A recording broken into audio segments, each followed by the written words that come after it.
أعوذ بالله من الشيطان الرجيم بسم الله الرحمن الرحيم فَكُلًّا أَخَذْنَا بِذَنبِهِ، پھر ہر ایک کو ہم نے پکڑا اس کے گناہوں کے سبب۔ یعنی اللہ تعالیٰ نے جس شخص کو یا جس قوم کو پکڑا ہے، جس پر گرفت کی ہے، جس کو عذاب میں مبتلا کیا ہے، تو یہ اس کے گناہوں کے سبب اللہ نے اس کو پکڑا ہے۔ اس کی واضح مثال کہ جو اللہ تعالیٰ کے ماننے والے ہیں، اللہ کی اطاعت کرنے والے ہیں، رسولوں پر ایمان لانے والے ہیں، رسولوں کی اتباع کرنے والے ہیں، وہ چند ہی لوگ ہوں، اللہ نے ان کو بچا لیا۔ حضرت نوح علیہ السلام کا واقعہ ہم پڑھتے ہیں، 80 اور 82 لوگ اس میں بچے۔ اسی طرح حضرت لوط علیہ السلام کا واقعہ ہم پڑھتے ہیں، تو اس میں اللہ تعالیٰ نے حضرت لوط علیہ السلام اور ان کے صرف گھر والوں کو بچایا، حتیٰ کہ ان کی بیوی کو بھی جو نافرمان تھی اللہ نے عذاب کے اندر مبتلا کر دیا۔ تو فَكُلًّا أَخَذْنَا بِذَنبِهِ، جس کو بھی ہم نے پکڑا ہے، ہم نے اس کو اس کے گناہوں کے سبب پکڑا ہے۔ فَمِنْهُمْ مَنْ أَرْسَلْنَا عَلَيْهِ حَاصِبًا، پھر ان میں سے کچھ ایسے تھے کہ جن پر ہم نے بھیجی پتھروں کی بارش، پتھر برسائے ہم نے جن، کچھ لوگ ایسے بھی تھے۔ وَمِنْهُمْ مَنْ أَخَذَتْهُ الصَّيْحَةُ، اور بعض ان میں سے ایسے تھے کہ آ لیا ان کو ایک چنگھاڑ نے، ایک تیز سخت آواز نے جن کو آ لیا، جس سے ان کے کلیجے پھٹ گئے اور وہ لوگ مر گئے۔ وَمِنْهُمْ مَنْ خَسَفْنَا بِهِ الْأَرْضَ، اور بعض ان میں سے ایسے ہیں کہ جن کو ہم نے زمین میں دھنسا دیا، زمین پھٹی اور وہ پوری کی پوری قوم زمین کے اندر چلی گئی اور تباہ و برباد ہو گئی۔ وَمِنْهُمْ مَنْ أَغْرَقْنَا، اور بعض ان میں سے ایسے تھے کہ جن کو ہم نے پانی میں ڈبو دیا، پانی میں غرق کر دیا۔ پھر آگے اللہ ارشاد فرماتے ہیں کہ وَمَا كَانَ اللَّهُ لِيَظْلِمَهُمْ، اللہ تعالیٰ نے ان پر ظلم نہیں کیا، وَلَٰكِنْ كَانُوا أَنفُسَهُمْ يَظْلِمُونَ، لیکن انہوں نے اپنی جانوں پر خود ظلم کیا ہے۔ وہ اللہ کی نافرمانی کرتے رہے، اللہ کے احکام کی حکم عدولی کرتے رہے، اللہ سے سرکشی کرتے رہے، تو یہ ان کا ظلم تھا۔ بادشاہ احکم الحاکمین اور ان ساری کائنات کے رب کے سامنے وہ سجدہ ریز کیوں نہ ہوئے، وہ ان کی اللہ کی اطاعت میں کیوں نہ آئے؟ جب اللہ کی اطاعت میں وہ نہیں آئے اور اللہ نے پھر ان کی ہدایت کا سامان کیا، بار بار ان کو تنبیہات کی گئی، جب انہوں نے بات نہیں مانی، جب وہ اطاعت اور فرما برداری کی طرف نہیں آئے، پھر اللہ نے ان کو پکڑ لیا۔ اور ہر ایک قوم کو اس کے گناہوں کے مطابق اللہ نے پکڑا ہے، جس نے جیسی بات کی اللہ نے اسی طریقے سے اللہ نے اس کو پکڑا، اللہ نے اس پر عذاب کو مبتلا کیا۔ تو وَمَا كَانَ اللَّهُ لِيَظْلِمَهُمْ، اللہ اپنے بندوں پر ظلم نہیں کرتے، بلکہ اللہ تعالیٰ تو اپنے بندے کی توبہ کا انتظار کرتے ہیں کہ اب بھی میرا بندہ میری طرف لوٹ کر آیا، اب بھی میرا بندہ میری طرف لوٹ کر آیا۔ اور یہ اللہ کی طرف سے جو تھوڑی تھوڑی پریشانیاں آتی ہیں، وہ دراصل اسی سبب سے ہیں کہ یہ میرا بندہ لوٹ کر میری طرف آ جائے، یہ بندہ لوٹ کر میری طرف آ جائے۔ جب وہ اللہ کی طرف لوٹ کر نہیں آتا تو گویا کہ اس کے دل پر مہر لگ جاتی ہے، پھر اللہ اس کو پکڑتے ہیں، پھر اللہ اس کی گرفت کرتے ہیں۔ مثل الذین اتخذوا من دون اللہ اولیاء، مثال ان لوگوں کی جنہوں نے بنا لیا اللہ کو چھوڑ کر دوست، کمثل العنکبوت، جیسا کہ ایک مکڑی، اتخذت بیتا، کہ اس نے ایک بنایا گھر۔ یعنی کہ آدمی گھر کیوں بناتا ہے؟ کہ جان کی حفاظت ہو، مال کی حفاظت ہو، جہاں پر جا کر وہ ٹھکانہ پکڑ سکے۔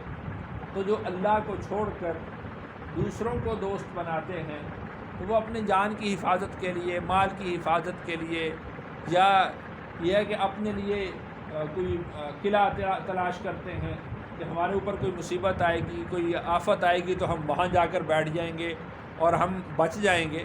تو اللہ ارشاد فرماتے تو ان کی مثال تو ایسے ہے جیسا کہ مکڑی کا گھر ہے، یعنی انہوں نے اللہ کو چھوڑ کر جس کسی کا بھی در پکڑا ہے تو وہ ایسے ہی ہیں جیسا کہ مکڑی کے گھر میں جا کر وہ چھپ کر بیٹھ گئے ہوں۔ اب دیکھیں کہ مکڑی کا گھر کے سب سے کمزور گھر، وَإِنَّ أَوْهَنَ الْبُيُوتِ، گھروں میں سے سب سے کمزور ترین گھر لَبَيْتُ الْعَنْكَبُوتِ، سب سے کمزور گھر کس کا ہے؟ مکڑی کا گھر ہے۔ مکڑی کا جالا سب سے کمزور ترین ہے۔ تو یہ لوگ اللہ کو چھوڑ کر جس کسی کے در پہ بھی گئے ہیں تو وہ یوں سمجھ لیں کہ گویا کہ انہوں نے پناہ لی ہے مکڑی کے جالے میں۔ اب کون عقل مند شخص ہے کہ اپنی جان کی حفاظت کے لیے مکڑی کے گھر میں جا کر بیٹھے؟ کون ایسا عقل مند شخص ہے کہ اپنے مال کو محفوظ کرنے کے لیے، اپنے مال کی حفاظت کے لیے وہ مکڑی کے جالے میں جا کر پیسے کو رکھ دے؟ کیسا وہ کون ہے وہ شخص کہ اگر اس کو دشمن کا ڈر ہو تو وہ مکڑی کے گھر میں جا کر پناہ لے؟ وَإِنَّ أَوْهَنَ الْبُيُوتِ لَبَيْتُ الْعَنْكَبُوتِ، یعنی نہ مال کی حفاظت ہو سکتی ہے، نہ جان کی حفاظت ہو سکتی ہے، نہ وہ وہاں جا کر پناہ لے سکتا ہے، نہ وہ وہاں جا کر رات بتا سکتا ہے، تو اس لیے کہ سب سے کمزور ترین گھر وہ مکڑی کا گھر ہے۔ لَوْ كَانُوا يَعْلَمُونَ، کاش کہ یہ لوگ اس بات کو سمجھ جاتے کہ یعنی اللہ کے مقابلے میں تو یہ جو مکڑی کی مثال دی گئی ہے یا مکڑی کے جالے کی مثال دی گئی ہے یہ بھی بہت بڑی بات ہے۔ اللہ کے مقابلے میں تو ان کی یعنی جس کو وہ پوجتے ہیں یا جن سے وہ پناہ حاصل کرتے ہیں ان کی حیثیت مکڑی کے جالے کی سی بھی نہیں ہے۔ لَوْ كَانُوا يَعْلَمُونَ، کاش کہ وہ اس بات کو سمجھ جاتے۔ إِنَّ اللَّهَ يَعْلَمُ، بے شک اللہ جانتے ہیں، مَا يَدْعُونَ مِن دُونِهِ مِن شَيْءٍ، جن کو وہ پکارتے ہیں اللہ کو چھوڑ کر کوئی چیز بھی۔ یعنی یوں سمجھ لیجئے کہ شاید کسی کے ذہن میں یہ بات ہو کہ یہ اللہ کے علاوہ جن لوگوں کو ولی بنایا گیا ہے شاید اس میں کسی کا استثناء موجود ہو کہ بھئی ہم تو فرشتوں کو پوجتے ہیں، ہم تو جنات کو پوجتے ہیں، ہم سورج چاند ستاروں کو پوجتے ہیں، ہم کون سا ہاتھ کے بنے ہوئے بتوں کو پوجتے ہیں، یعنی وہ تو مضبوط ہیں۔ اب دیکھیں فرشتے جو ہیں اللہ نے ان کو ایسی طاقت دی ہے کہ وہ ایک لمحہ میں دوسری جگہ پہنچ جاتے ہیں۔ ایک فرشتہ پوری بستی کو الٹا دیتا ہے تو وہ تو اس میں بڑی طاقت ہے، اور ایک وہ بت ہے کہ جس کو ہاتھ سے بنایا ہے اور اس کا مجسمہ بھی چھوٹا سا ہے۔ اللہ کے نزدیک دونوں برابر ہیں، وہ فرشتہ ہو چاہے وہ ہاتھ کا بنایا ہوا بت ہو، وہ جنات ہوں چاہے وہ سورج ہو، وہ اللہ کے نزدیک سب کی حیثیت ایک ہی ہے۔ ان اللہ یعلم ما یدعون من دونہ من شیء، اللہ کے علاوہ جس کسی کو بھی پوچھتے ہیں اللہ سب کو جانتے ہیں، کسی کا استثناء موجود نہیں ہے۔ اللہ کے علاوہ جس کی پناہ میں آتے ہیں سب کے سب وہ مکڑی کے جالے کی حیثیت رکھتے ہیں۔ وَهُوَ الْعَزِيزُ الْحَكِيمُ، وہ زبردست ہے اور حکمت والا ہے۔ وَتِلْكَ الْأَمْثَالُ نَضْرِبُهَا لِلنَّاسِ، اور یہ مثالیں ہیں کہ جس کو ہم لوگوں کے لیے بیان کرتے ہیں۔ وَمَا يَعْقِلُهَا إِلَّا الْعَالِمُونَ، اور نہیں سمجھتے ان مثالوں کو مگر جاننے والے، مگر علم والے ہی ان مثالوں کو سمجھتے ہیں۔ اب یہاں پر اللہ نے مکڑی کی مثال دی ہے، مکڑی کے گھر کی مثال دی ہے۔ اب کمزور ترین جانور مکڑی ہے، یا اس سے بھی کمزور لے لیں وہ مکھی ہے، اس سے بھی کمزور لے لیں تو مچھر ہے۔ مشرکین مکہ یہ کہا کرتے تھے کہ اللہ تعالیٰ مچھر کی مثال دیتے ہیں، اللہ تعالیٰ مکھی کی مثال دیتے ہیں، اللہ تعالیٰ مکڑی کی مثال دیتے ہیں۔ تو اللہ نے ارشاد فرمایا کہ یہ جو مثالیں ہیں یہ ہم لوگوں کے لیے ہی بیان کرتے ہیں۔ مثال کا جو تعلق ہے وہ اس چیز کے ساتھ ہے کہ جس کے ساتھ مثال دی جا رہی ہے۔ مثال اس کو ممثل لہو کہتے ہیں، اس کو دیکھنا چاہیے کہ مثال کس کو دیکھ کر دی جا رہی ہے۔ یعنی وہ یہ کہتے تھے کہ اللہ کی ذات تو بڑی ذات ہے، تو اللہ کی ذات کو مچھر اور مکھی اور مکڑی کی مثال نہیں دینی چاہیے۔ اللہ نے ارشاد فرمایا کیوں، اس کا تو اس کے ساتھ کوئی تعلق نہیں۔ مثال اور ممثل لہو دیکھنا چاہیے کہ جو آدمی کی حیثیت ہے اس کے ساتھ کس کی زیادہ مناسبت بیٹھتی ہے، جس کے ساتھ جتنی زیادہ مناسبت ہوگی اسی کی مثال دی جائے گی۔ تو وَتِلْكَ الْأَمْثَالُ نَضْرِبُهَا لِلنَّاسِ، جب اللہ کے علاوہ جو بھی غیر اللہ ہے ان کی مثال جب ہے ہی مکڑی کے جالے کی سی، ان کی مثال ہے ہی مکھی کی سی، اور ان کی مثال ہے ہی مچھر کی سی، تو پھر اللہ تعالیٰ اس سے بڑی مثال کیا دیں؟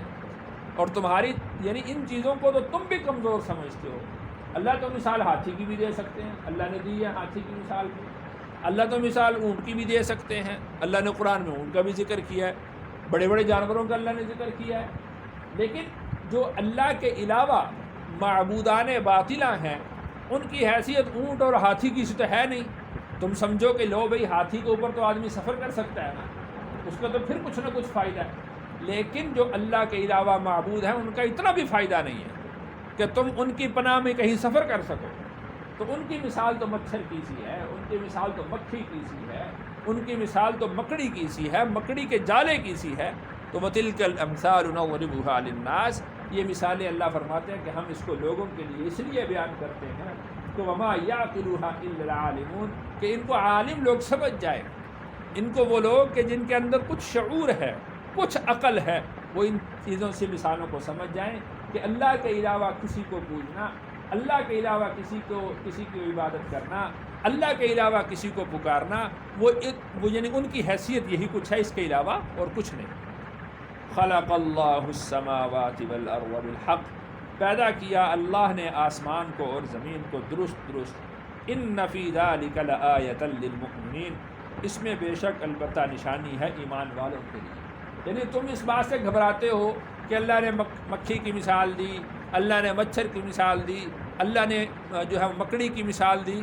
اللہ تو اتنی قدرت والے ہیں کہ جس نے زمین اور آسمان کو بنایا ہے، تو اگر تمہاری نظر کے اندر یہ کتنی بڑی بڑی چیزیں ہیں، اللہ تو ان کی مثال بھی دے سکتے ہیں۔ اور پھر کہ اللہ نے اتنی بڑی بڑی چیزوں کو بنایا ہے، تو انسان کے کام وہ زمین بنانے سے تو زیادہ نہیں ہے، انسان کے کام وہ ہے آسمان کے بنانے سے تو بڑے نہیں ہیں، انسان کے کام ایسے تو نہیں ہے کہ جو سورج کے بنانے سے بھی کوئی بڑا کام ہو۔ جب اللہ نے وہ کام کر دیے ہیں تو تمہارے کام اس سے بہت کم درجے کے ہیں۔ تو جب اللہ کی ذات اتنی بڑی ہے کہ وہ جب ان ساری وہ کائنات کو بنا سکتی ہے، پورے نظام کو بنا سکتی ہے، تو تمہارے جو چھوٹے چھوٹے کام ہیں تم اسی کی طرف رجوع کرو۔ دیکھیں کہ ایک آدمی مثال کے طور پر وہ کمزور آدمی ہے، مجبور بے کس آدمی ہے، اس کی مثال یوں سمجھ لیں کہ ایک شخص ہے وہ بے روزگار ہے، ان پڑھ بھی ہے بیچارہ اور غریب بھی ہے۔